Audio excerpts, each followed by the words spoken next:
파산 선고의 요건은 하나라고 볼 수 있습니다. 파산의 원인, 즉 지급불능 상태가 인정이 되어야 합니다. 지급불능은 채무자의 연령, 직업 및 경력, 자격 또는 기술, 노동능력, 가족관계, 재산 부채의 내용 및 규모 등을 종합적으로 고려하여 채무자의 재산, 신용, 수입에 의하더라도 채무의 일반적 계속적 변제가 불가능하다라고 객관적으로 판단되어야 합니다. 흔히 이제 질문하시는 내용 중에 채무자가 젊은데 파산할 수 있나요? 이렇게 이제 질문하시는 경우가 있는데 대법원 판례를 따르면 단지 나이만 가지고 판단할 수는 없다라는 것입니다. 따라서 비록 나이가 젊다라고 하더라도 그 밖의 사정, 뭐 부양 가족이라든지 현재 실제 소득 수준이라든지 여러 가지 사정을 종합해서 지급불능 상태라고 한다면 그 젊은 사람도 파산을 할 수가 있습니다. 지급불능 관련 판례를 보면 먼저 채무자의 총 채무액이 약 870만 원 정도 되고 이것도 대부분 자동차 할부금 채무이거나 휴대전화 단말기 또는 이제 통신요금 채무였습니다. 그리고 채무자는 48세의 건강한 여성이고 월 100만 원의 소득을 얻고 있습니다. 자녀가 3명 있지만 모두 성인입니다. 그리고 임대차 보증금 500만 원에 월세 32만 원인 이제 거주지에서 살고 있고 소득 중에서 월 13만 원 정도는 보험료를 납입하고 있는 경우 이런 사례에서 대법원은 지급불능 상태가 아니다라고 판단을 했습니다. 일단은 총 채무액이 약 870만 원 정도라서 비교적 적은 금액이었고 그리고 이제 48세의 건강한 여성인 점도 고려를 했고 그 다음에 그 소득이 이제 100만 원이었지만 그 중에 약 13만 원 정도는 월 그 보험금을 납입하고 있다라는 점에서 아무래도 이제 보험료를 낸다라는 것이 어떻게 보면은 저축의 개념도 있기 때문에 채무자 본인을 위해서 13만 원 정도씩 보험료를 납입하면서 채권자에게는 아무런 변제를 하지 않는 것은 이제 그 문제가 있다 이렇게 본 거라고 볼 수 있습니다. 두 번째 사례는 채무자의 총 채무액이 1억 원이고 1998년 신용불량자로 등록된 후에 10년 이상 신용불량의 상태에서 벗어나지 못하였고 고등학교 졸업 후에 특별한 기술이나 자격도 없고 2005년에는 우측 하지에 입은 부상의 후유증으로 노동능력이 일부 상실하고 또 타인에 대해 투자 손실 변상조로 그 채무액의 2배가량, 2배가량의 약정 채무마저 부담하고 있는 경우에 이런 경우라면 이제 지급불능 상태가 맞다라고 판단을 하였습니다. 그 다음에 파산 절차의 남용이라는 것이 있습니다. 채무자에게 생계비를 초과하는 소득이 있어서 회생 절차나 개인회생 절차를 이용할 수 있는 그런 채무자가 파산을 신청하면 파산 절차의 남용으로 평가돼서 파산 신청이 기각될 수 있습니다.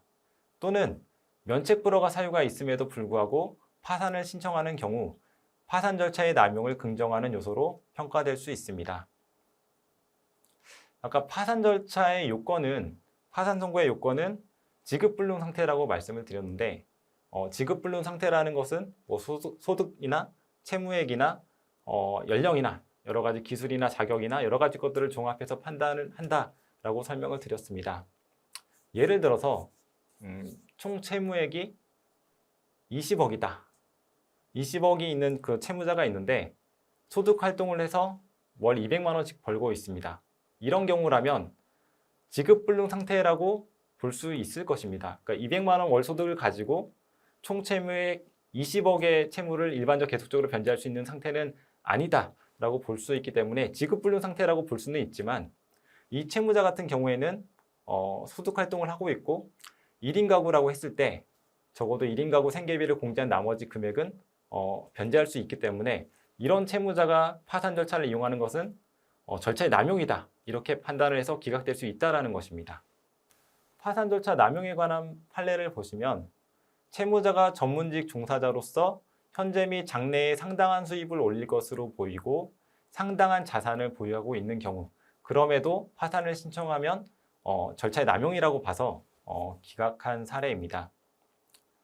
예를 들어서 뭐 채무자가 이제 의사인데 병원을 설립해서 운영을 하는 과정에서 많은 채무를 부담하게 됐고 그 채무를 일반적으로 계속적으로 변제할 수 없는 상태인 거는 맞지만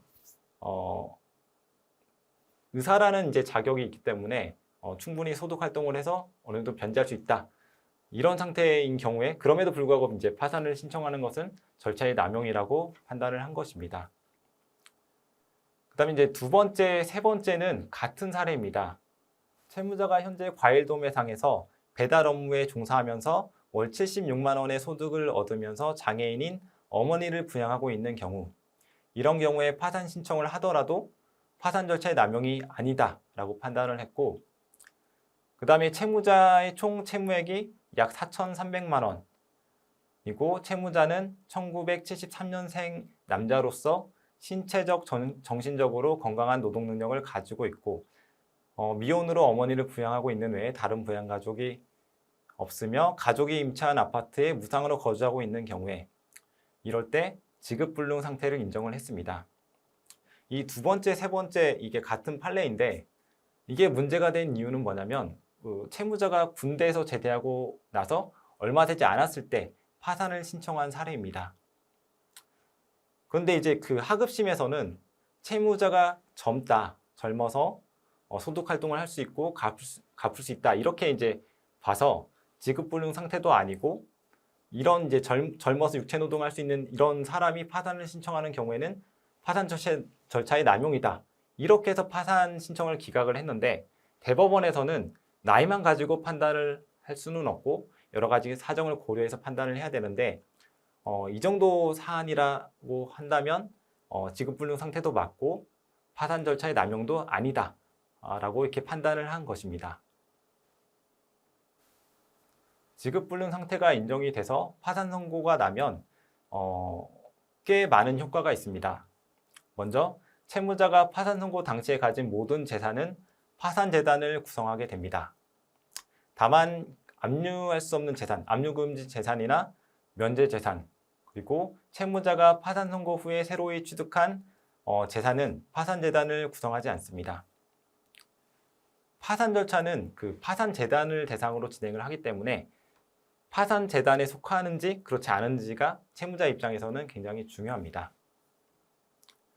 다음으로 채무자는 파산재단을 관리 처분하는 권한을 상실하고 파산재단을 구성하는 재산에 대한 관리 처분권은 파산관제인에게 전속하게 됩니다. 이 말은 꽤 이제 무시무시한 말일 수가 있는데 파산관제인이 채무자의 임대차 계약도 해지할 수가 있고 채무자의 보험도 해지해서 환급금을 받을 수도 있고 예금에서 출금할 수도 있고 이런 의미라고 보시면 됩니다. 그러니까 파산재단에 속하는 그 재산에 대해서는 파산관제인이 채무자의 동의 없이도 처분할 수 있다 이렇게 보시면 될 것 같습니다. 그리고 파산채권자는 파산 절차에 의하지 않고는 별도로 파산채권을 행사할 수 없습니다. 그러니까 그 전까지는 파산채권자가 채무자를 상대로 추심이나 독촉을 할 수 있었지만 파산 선고 결정이 나면 이제 파산채권자는 파산 절차를 통해서만 변제를 받을 수가 있기 때문에 파산 절차 외에 별도로 채무자에게 돈을 갚으라고 요구를 하거나 뭔가 강제 집행을 하거나 이러한 채권 활동을 할 수가 없습니다. 그리고 파산 선고 이후에는 채무자가 파산 신청을 취할 수가 없습니다. 채무자가 파산 절차를 그만두고 싶어도 파산 선고 이후에는 그만둘 수 없다라는 의미입니다. 그리고 파산 선고 결정을 받으면 각종 법률에서 정한 불이익이 있습니다. 채무자가 파산 선고를 받고 복권되지 아니하면 공무원, 사립학교 교원, 변호사, 공인회계사, 변리사, 노무사, 행정사, 부동산 중개사무소 개설 등록을 할 수 없는 등 법률상 제약이 있고 구체적인 상황에서는 이제 근로관계에서도 불이익을 받을 수가 있습니다. 다만 이제 채무자 회생 및 파산에 관한 법률 제32조의 2는 누구든지 이 법에 따른 회생 절차, 파산 절차 또는 개인 회생 절차 중에 있다는 이유로 정당한 사유 없이 취업의 제한 또는 해고 등 불이익한 처우를 받지 아니한다라고 규정하고 있습니다. 그런데 이런 파산 선고의 불이익은 채무자가 면책 결정까지 받아서 당연히 복권이 되면 이런 불이익을 받지 않습니다.